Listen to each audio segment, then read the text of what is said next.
Գիտեք, ես ընտրություններն եմ շատ արժանահավատ միջոց համարում։ Բնականաբար, բայց դա մեկը լինելու է։ Փոփոխությունների, impeachment-ն եմ համարում, հանրավակային պայքարներն եմ։ Մեր խնդիրը այն չի, որ ընտրություններով հնարավոր չի իշխանություն փոխել։ Մեր խնդիրը այն է, որ ընտրություններին ընդամենը 5 ամիս է մնում։ Դերևս արդյունավետ ընդդիմադիր ֆորմատներ, որոնք հասարակության մեջ փոփոխության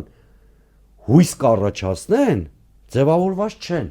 Այդ թե որն է մեր, որտեվ տեսեք դու հարթակը պիտի ձևավորես շատ արդյունավետ։ Րոպե առաջ փորձես իշխանության փոխել։ Դա կլինի impeachment-ով ավելի լավ, փողոցով ավելի լավ, չի լինի ընտրությունով արդեն միջև ընտրության օրը կհասունացնես այն քրիտիկական վիճակը, որը կբերի փոփոխության։ Այսինքն եթե ինչ-որ քաղաքական ուժերի թվում է, որ պիտի այսպես նստենք, միջև հունիսի 7-ին հրաշք կլինելու, հունիսի 7-ի հրաշքի սերմերը պիտի ցանվեն հունվարի 8-ին, հունվարի 9-ին, հունվարի 10-ին, այսինքն որպեսզի հունիսի 7-ին հրաշք ունենանք, որպեսզի բերք քաղես, պիտի սերմ ցանես։ Հիմա դիմադիր ուժերը հենց այդ չեն անում։ Ոչ թե ինքնին ընտրություններով ողջևորվելն է սխալ,